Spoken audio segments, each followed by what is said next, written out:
하나님의 말씀은 야고보서 2장 5절에서 13절 말씀입니다. 내 사랑하는 형제들아 들을지어다. 하나님이 세상에 대하여는 가난한 자를 택하사 믿음에 부요하게 하시고 또 자기를 사랑하는 자들에게 약속하신 나라를 유업으로 받게 아니하셨느냐. 너희는 도리어 가난한 자를 괄시하였도다. 부자는 너희를 압제하며 법정으로 끌고 가지 아니하느냐. 저희는 너희에게 대하여 일컫는 바 그 아름다운 이름을 회방하지 아니하느냐. 너희가 만일 경에 기록한 대로 내 이웃 사랑하기를 내 몸과 같이 하라 하신 최고한 법을 지키면 잘하는 것이거니와, 만일 너희가 외모로 사람을 취하면 죄를 짓는 것이니 율법이 너희를 범죄자로 정하리라. 누구든지 온 율법을 지키다가 그 하나에 거치면 모두 범한 자가 되나니, 간음하지 말라 하시니가 또한 살인하지 말라 하셨은즉 내가 비록 간음하지 아니하여도 살인하면 율법을 범한 자가 되느니라. 너희는 자유의 율법대로 심판받을 자처럼 말도 하고 행동하기도 하라. 함께 읽겠습니다. 긍휼을 행하지 아니하는 자에게는 긍휼 없는 심판이 있으리라. 긍휼은 심판을 이기고 자랑하느니라. 아멘. 할렐루야. 서로에게 평강의 복을 기원하는 마음으로 샬롬 인사하시기 바랍니다. 샬롬, 샬롬.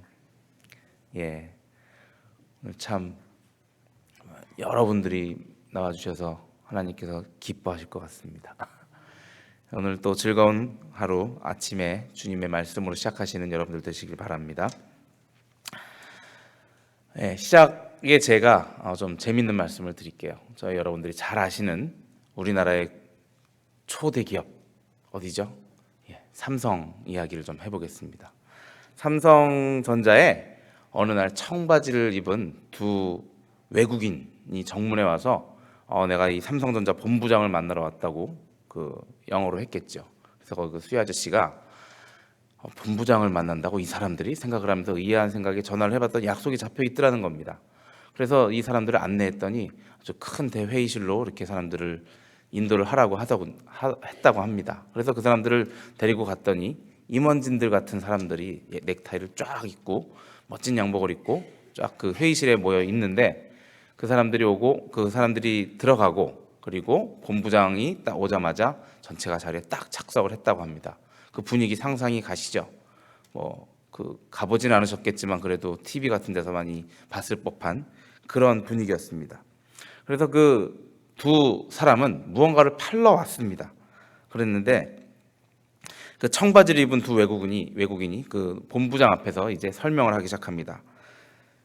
내가 팔려는 이 물건은 머지않아 곧 온 세계 사람들이 다 쓰게 될 물건입니다. 라고 그렇게 얘기를 했는데, 본부장이 약간은 그 너털 웃음이라고 할까, 피식 웃으면서 나는 이 제품을 만들기 위해서 우리는 2,000명 정도의 가량 연구진을 투자하고 있는데 여러분은 오직 회사를 보니, 자료를 보니 8명밖에 안 하는군요 라고 얘기를 했답니다. 그 이야기를 듣고 그러다 보니까 결국 협상은 결렬이 되고 그 물건을 팔지 못하고 외국인들은 다시 돌아 나왔습니다. 그 물건이 뭔지 아십니까? 여러분들이 잘 갖고 계시는 스마트폰, 그 스마트폰에 애플이 있고 또 그 외의 폰들이 있죠. 애플은 그 기계 말고 그 안에 돌리는 OS라고 합니다. 오퍼레이팅 시스템을 그 애플에서 만드는 iOS라는 것을 쓰고, 그 외의 기업들은 안드로이드라는 소프트웨어를 씁니다. 삼성이 지금 현재 휴대폰을 가장 많이 팔고 있어요. 저는 세계적으로. 근데 그 안에 들어가 있는 그 소프트웨어가 안드로이드라는 프로그램입니다. 그것을 우리가 윈도우를 쓰듯이, 컴퓨터에서 윈도우를 쓰듯이 그런 프로그램을 돌려야만 그 기계가 돌아가는 거죠. 그 프로그램을 팔러왔던 그 허름한 두 청년이었던 것이었습니다. 그 사람들의 이건 실화입니다.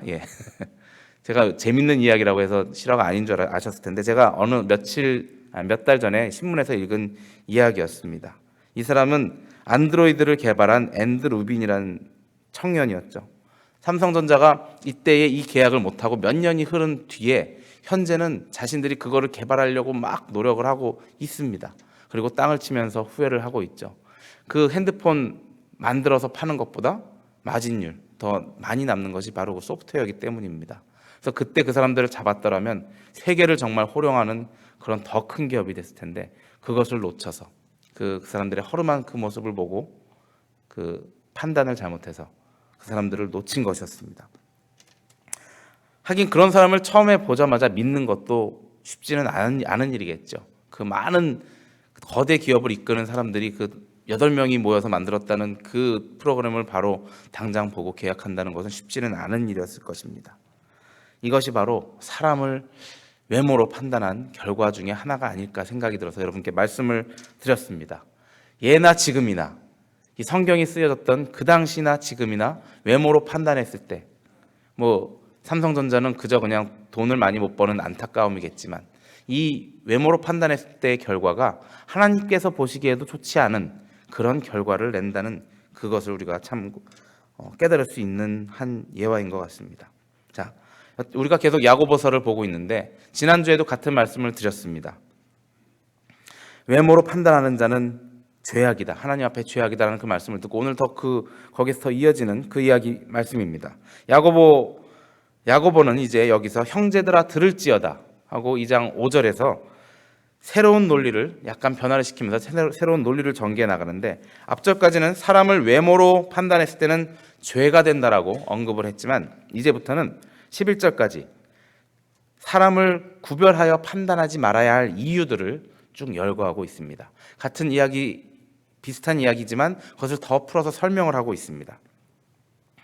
자, 허름한 사람들, 부유하지 않은 사람들, 그 당시에 실제로 그리스도인들은 사회에서 그렇게 많이 인정을 받거나 영향력을 끼치는 사람들은 아니었습니다. 그것을 우리가 성경에서 찾아볼 수 있는데요. 고린도전서 1장 26절을 한번 찾아보십시다. 고린도전서 1장 26절에서 29절에 있습니다. 고린도전서는 신약이죠. 예. 고린도전서 1장 26절에서 29절. 신약성경 264면에 있습니다. 한 절씩 한번 교독해 보겠습니다. 제가 먼저 읽겠습니다. 형제들아 너희를 부르심을 보라. 육체를 따라 지혜 있는 자가 많지 아니하며 능한 자가 많지 아니하며 문벌 좋은 자가 많지 아니하도다. 하나님께서 세상의 미련한 것들을 택하사 지혜 있는 자들을 부끄럽게 하려 하시고 세상의 약한 것들을 택하사 강한 것들을 부끄럽게 하려 하시며 하나님께서 세상의 천한 것들과 멸시받는 것들과 없는 것들을 택하사 있는 것들을 폐하려 하시나니 이는 아무 육체라도 하나님 앞에서 자랑하지 못하게 하려 하심이라. 아멘. 예. 여기서 보듯이 26절에서 보듯이 너희를 봐라. 하나님께 나온 너희들을 봐라. 육체를 따라 지혜 있는 자가 많지 않고 능한 자가 많지 않고 문벌 좋은 자가 많지 않다라는 말씀을 이 고린도전서 말씀을 통해서 바울 사도가 얘기를 합니다. 그 당시 초대교회 사람들의 형성된 그 그룹들을 이렇게 얘기하고 있는 것입니다. 하지만 그들이 돈이 없고 가난하다고 해서 사회에서 천대받는 자들이었다고 해서 결코 믿음이 약한 자들은 아니었습니다. 믿음에 대해서는 결코 가난한 자들이 아니었습니다. 왜냐하면 이들은 하나님의 나라를 상속받는다고 약속받은 자들이었기 때문입니다. 이것은 우리가 또 잘 아는 산상수훈의 말씀이죠. 심령이 가난한 자는 복이 있나니 천국이 그들의 것이며. 물론 여기에 가난함과 지금 산상수훈에서 말씀한 심령이 가난한 자 다른 것 같이 보이지만 야고보서의 말씀도 결국에는 우리가 물질적으로 가난한 것만을 이야기하는 것이 아닙니다. 물질적으로 야고보에서 말하는 가난은 물질적으로 가난한 자들을 괄시하는 것을 말하는 것도 있지만 결국에 가서는 심령이 가난한 자, 하나님 앞에서는 모두 가난한 자가 되어야 천국을 받을 것이다라는 말씀을 하고 계시는 것입니다. 그러나 또 세상에서 가난하다고만 해서 그 가난 때문에 믿음이 주어지는 것은 아닙니다. 성경에 그 말씀을 하고 계시죠. 야고보는 가난한 자의 헬라어 단어를 여기서 다 얘기할 수는 없지만 그 단어 자체에다 한정적인 의미를 부여하는 단어를 썼습니다. 모두 다가 아니라 어떠한 가난한 자들에게는 이렇게 하나님이 그 나라를 주실 것이다라는 말씀을 해서 그 의미를 부여했습니다. 그래서 마지막 5절에 가난한 자 다가 아니라 자기를 사랑하는 자들에게 하나님께서 그 나라를 유업으로 준다고 하셨다는 말씀입니다. 인간적으로 볼 때도 우리가 힘들고 어려울 때 하나님께 더 매달리게 되고 하나님을 더 의지하게 되는 것이 사실인 것입니다. 그래서 하나님을 더 많이 사랑할 수 있는 기회가 가난한 자들에게 더 있을 것이고 그렇게 우리가 유추를 해볼 수도 있는 것입니다. 그러나 또 한 가지 주의할 것은 그 가난한 자들이 먼저 하나님을 사랑했기 때문에 그 상급으로 하늘나라를 받았다고 이해를 하시면 또 안 되는 것입니다. 먼저 하나님께서 그들을 가난하지만 그들에게 그 마음의 풍요함을 주셔서 갖게 하셔서 하나님을 먼저 더 사랑하게끔 그들을 허락하셨기 때문에 그들이 그 하나님의 나라를 유업으로 받는다는 것입니다. 사실 가난한 자나 부한 자나 하나님 나라를 유업으로 받을 그러한 기준은 전혀 되지가 않습니다. 그것 때문에는 아무런 기준이 안 됩니다. 전혀 유업으로 받을 수 없는 그들이지만 하나님께서 자신을 사랑하도록 부르셨고 그리고 그래서 하나님의 그 허락하심으로 그 유업을 주게 상급으로 받게 만드신 것이라는 것입니다. 우리가 하나님을 사랑하는 것, 믿는 것 모두가 하나님의 주권적인 허락하심이 없으면 불가능한 일입니다. 여러분들이 한번 고민하고 노력해 보셨을 때가 있으셨을 것입니다. 하나님의 말씀을 읽으면서 정말 이게 나에게 이것을 믿게 해주시옵소서 하는데도 믿어지지 않을 때가 있습니다. 그리고 그렇지만 옆에 사람을 봤을 때 전혀 이 사람은 성경을 나보다 더 많이 읽는 것 같지도 않은데 그냥 모든 것을 다 믿는다고 말하는 저 사람의 그 믿음을, 순전한 믿음을 보면 또 답답하고 왜 나는 그렇게 믿어지지가 않을까 하고 그랬던 적이 있을 수도 있습니다. 아무리 똑똑한 사람도 하나님께서 허락하지 않으시면 하나님의 그 말씀이 믿어지지 않는 것, 그리고 아무리 똑똑하지 않은 사람도 그저 말씀을 듣기만 해도 믿어지는 것, 그것이 바로 믿음의 신비고 하나님께서 주시는 은혜인 것입니다. 우리 여러분들도 그러한 은혜를 모두 동일한 은혜를 받으셨으리라 믿습니다. 저 또한 제가 성경을 다 알지 못합니다. 하지만 성경을 넘기면서 읽을 때마다 어떤 때는 잘 안 믿어지기도 하지만 어떤 때는 그것이 같은 구절인데도 마음에 너무 깊이 와닿으면서 정말 이것이 나한테 하시는 말씀이구나 하는 그렇게 깨달아질 때가 있습니다. 그것이 바로 은혜를 받는 시간인 것입니다. 여러분들도 그 시간을 소중히 사모하시기 바랍니다. 이러한 것을 믿고 바라는 자는 심령이 가난한 자일 수밖에 없는 것입니다. 자기의 마음이 비워져 있기 때문에 하나님의 말씀이 들어와서 채워지는 그러한 일이 생기는 것입니다. 그 결과 하나님의 나라가 그 사람의 유업으로 받게 되는 것입니다. 이렇게 가난한 자들, 야고보가 말하는 가난한 자들이 하나님의 천국을 약속받은 그러한 하나님의 택하신 자들인데 그럼에도 불구하고 그 당시 성도들이 괄시를 하였나 봅니다. 6절에 나옵니다. 너희는 도리어 가난한 자를 괄시하였다 라고 말합니다. 또 이어서 너희들이 사랑하는 부자들은 이러한 사람들 아니냐 하고 말을 합니다. 부자들은 너희를 압제하며 법정으로 끌고 가지 아니하느냐, 그 아름다운 이름을 회방하지 않았느냐라고 이어서 말씀을 하십니다. 자, 야고보가 여기서 말하는 부자들은 일반적인 부자들이라기보다는 사두개인들을 말하고 있습니다. 사두개인, 여러분들 성경에서 사두개인이라는 그 유대교 지파의 그 유대교 한 집단을 들어봤을 것입니다. 이 사두개인들은 다윗 시대 대제사장이었던 사독 제사장으로부터 아마 유래했다라고 추측을 하고 있는데 이들은 제사장을 편애하였던 그룹입니다. 예수님이 계실 당시 이 대제사장들과 그에게 충성하던 그 친인척들 그리고 예루살렘의 부유한 귀족들 이 대부분들이 사두개인들이었습니다. 사두개파 이 사람들은 성경에는 저렇게 나오죠. 부활을 믿지 않는 사두개인들이 예수님께 나와서 묻되 뭐 그런 식으로 사두개인들에 대한 설명이 그렇게 나옵니다. 그 사람들은 육신의 부활을 믿지 않았고요. 사후의 심판을 또한 믿지 않았습니다.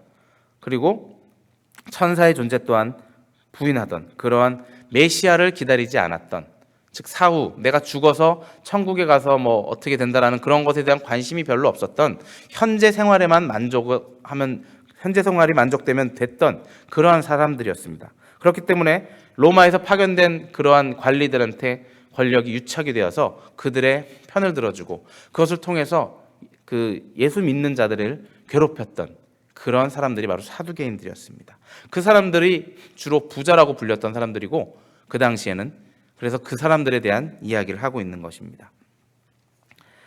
법정으로 끌고 갔다라는 이야기가 나오는 것은 돈 많은 자들이니 그 돈 빌려주고 받지 못했을 때 그 당시에는 손쉽게 그들의 멱살을 잡고 법정으로 끌고 갔던 일들이 비일비재했다고 합니다. 무자비하게 가난한 자들의 돈을 착취하는 그런 사람들의 모습을 이야기하고 있습니다. 그리고 마지막에 그 아름다운 이름을 회방하는 자들이 아니었더냐라는 그 말씀에서 그 아름다운 이름, 무엇을 이야기하겠습니까? 예수 그리스도의 이름을 이야기합니다. 유대인들의 전통에서, 히브리인들의 관습에서 아이가 태어나고 아이가 좀 자라면 그 어린아이의 모습이나 그런 것을 보아서 우리 조상들의 이름을 갖다가 붙여서 그 아이를 이야기하는 그런 관습이 있었다고 합니다.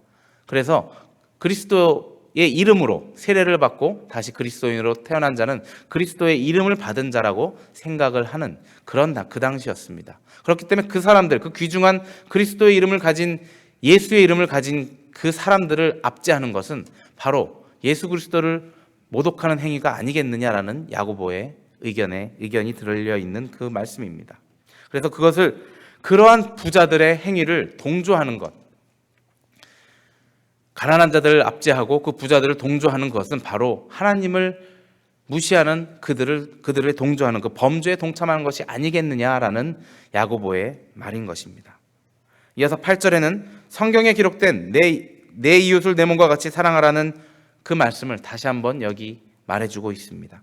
내 이웃을, 경에 말했던 것처럼 내 이웃을 내 몸과 같이 사랑하면 그것은 네가 잘하는 일이다 라고 말을 해주고, 그러나 그렇지 못하고 외모로 사람을 취하면 죄를 짓는 것이다 라고 하고 다시 한번 정리를 해줍니다. 율법, 그 당시의 율법으로는 한 가지 법만 안 지켜도 하나님 앞에 죄를 범하는 것이기 때문에 하늘나라에 이르지 못한다고 그들이 생각을 하였습니다. 구원에 이르지 못한다고 생각을 하였습니다. 사람을 외모로 판단하는 죄, 내가 다 잘하지만 하나님 앞에 11조도 잘 드리고 예배도 꼬박꼬박 나와서 잘 예배도 드리고 하는데 사람을 좀 무시했기로써니 내가 하나님 앞에 이르지 못하는 것 아니다라고 생각하지 말라는 야고보의 말인 것입니다. 그렇게 가볍게 생각하지 말고 네가 율법을 따르는 사람이라면은 그렇게 하나님 앞에 역시 죄를 짓는 것이다. 네가 사람을 외모로 보고 판단해서 무시하고 편견을 갖는 것은 역시 하나님 앞에 죄를 짓는 것이기 때문에 너는 하나님 나라에 이르지 못한다라는 말을 하면서 마지막으로 축복의 말을 우리에게 해주십니다. 그러나 너희는 자유의 율법대로 심판을 받을 자처럼 말하고 행동하라. 반전이 나옵니다. 너희가 율법을 따르는 그런 사람들이라면 그러한 너희의 죄악이 결코 하늘나라에 갈 그러한 사람이 되지 못하지만 마지막에 그러나 너희는 자유의 율법대로 그 자유의 율법을 따라라. 그 자유의 율법이 무엇입니까? 앞서 말한 최고의 율법, 내 이웃을 내 몸과 같이 사랑하라. 물론 하나님을 먼저 사랑하라가 최고의 율법이고 그 두 번째로 내 이웃을 내 몸과 같이 사랑하라는 그 말씀을 따르라는 말인 것입니다. 이것은 바로 십계명에도 나온 이야기지만 그리스도께서 다시 새롭게 우리에게 정리해 주신 최고의 율법이 되는 것입니다. 새 계명이 될 수가 있는 것이죠. 복음이라고 우리가 말을 하는 것입니다. 내 이웃을 내 몸과 같이 사랑하라. 이 새 계명은 이전의 율법처럼 사람들을 속박하고 구속하는 것이 아니라 사랑 안에서 은혜와 긍휼로 인도하기 때문에 자유로운 율법이라고, 자유하는 율법이라고 말을 할 수 있는 것입니다. 그리스도인들은 그리스도의 심판대 앞에서 심판받을 자처럼 말을 하고 행해야 하는 것입니다.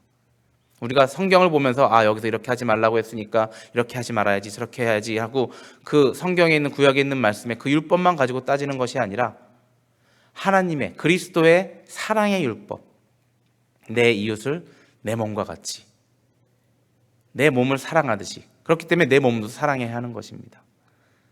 내 몸과 같이 사랑하는 자만이 하나님께서 원하시는 그러한 그리스도인들이 되는 것입니다. 그렇게 하라는 것이 즉 무슨 말입니까? 그들에게, 가난한 자에게, 압제당하는 자에게 긍휼을 베풀라는 말씀인 것입니다. 13절에 이어서 나옵니다. 긍휼을 행하지 아니하는 자에게는 긍휼 없는 심판이 기다린다고 하였습니다. 그리스도 앞에 심판대에 섰을 때 내가 사람들에게 긍휼을 행하지 않는 컴패션, 그 마음을 갖지 않은 사람은 하나님도 그리스도도 나에게 긍휼을 베풀지 않을 것이다라는 무서운 말씀을 하고 계신 것입니다. 우리가 매일매일 하는 기도 중에 이와 같은 말이 있죠. 우리가 매일 외우는 주기도문에 이 말씀이 있습니다.